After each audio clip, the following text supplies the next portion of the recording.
नमस्ते, मैं राहिश। आज मैं भारत के लाल किले से लाल ग्रह तक के प्रवास मंगलयान अभियान के बारे में चर्चा कर रहा हूँ।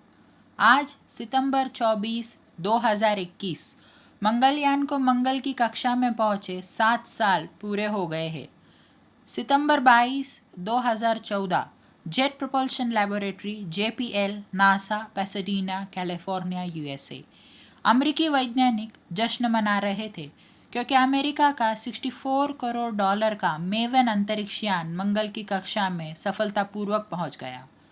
भारत में भारतीय वैज्ञानिकों की चिंता शिखर पर पहुंच रही थी क्योंकि भारत का अपना 7.5 करोड़ डॉलर का मंगलयान 42 घंटों से कम समय में मंगल की कक्षा में पहुंचने वाला था। भारत के मंगल अभियान की शुरुआत 2009 में हुई, जब भारतीय वैज्ञानिकों ने भारत की क्षमताओं को फिर से सिद्ध करने की ठानी। सरकार ने 7.5 करोड़ डॉलर यानी 400 करोड़ रुपयों की मंजूरी देते हुए अभियान को हरी झंडी दे दी। यह अभियान कई कीर्तिमानों को भारत के नाम करने वाला था और भारत की क्षमताओं का विस्तार करने वाला था। पहला कीर्तिमान ये कि मार्स ऑर्बिटर मिशन या मंगलयान एक बड़ा अभियान होने जा रहा था, जो कि बहुत कम लागत में हो रहा था, जो सबसे कम लागत के इंटरप्लैनेटरी सफ़र पर जा रहा था।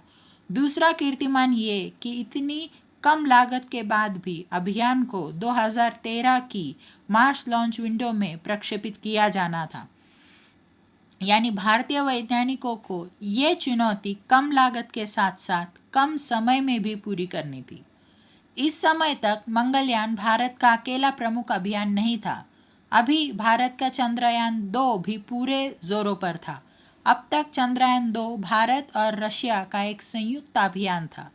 भारत के पास इसके ऑर्बिटर और प्रक्षेपण यान की जिम्मेदारी थी, जबकि रशिया ने लैंडर और रोवर की जिम्मेदारी ली थी। लेकिन अंतर्राष्ट्रीय रशियन अभियान फोबोस ग्रंट की असफलता के बाद रशिया ने अभियान छोड़ दिया और भारत ने पूरी तरफ से स्वदेशी अभियान करने का निर्णय लिया, जिससे अभियान 2013 से 2018 तक रुक गया।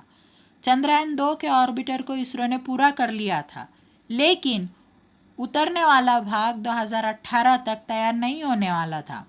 इसलिए चंद्रयान-2 ऑर्बिटर भी 2018 तक प्रक्षेपित नहीं हो सकता और इस वजह से चंद्रयान-2 ऑर्बिटर का बहुत ही कमाल का इस्तेमाल भारतीय वैज्ञानिकों ने किया।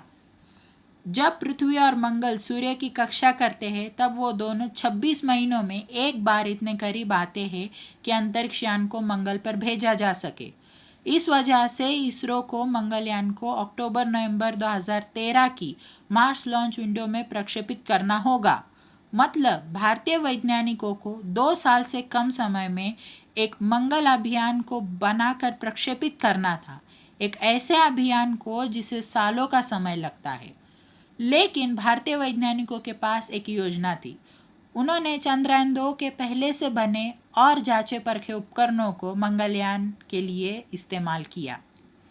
यह अकेली समस्या नहीं थी।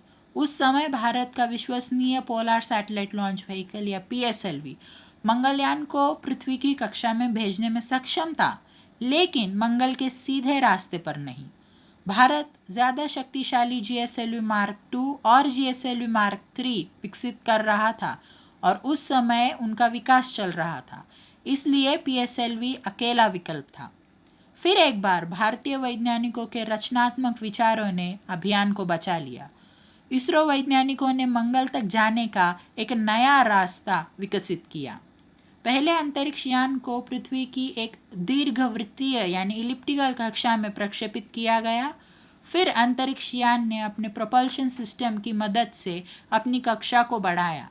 जब अंतरिक्ष यान को पर्याप्त वेग प्राप्त हो गया, तब उसे मंगल के रास्ते पर भेज दिया गया। लेकिन इस मिशन प्रोफाइल के कारण डेल्टा-V बजट की वजह से यह तय था कि इसे एक लो एनर्जी ट्रांसफ़र की ज़रूरत पड़ेगी।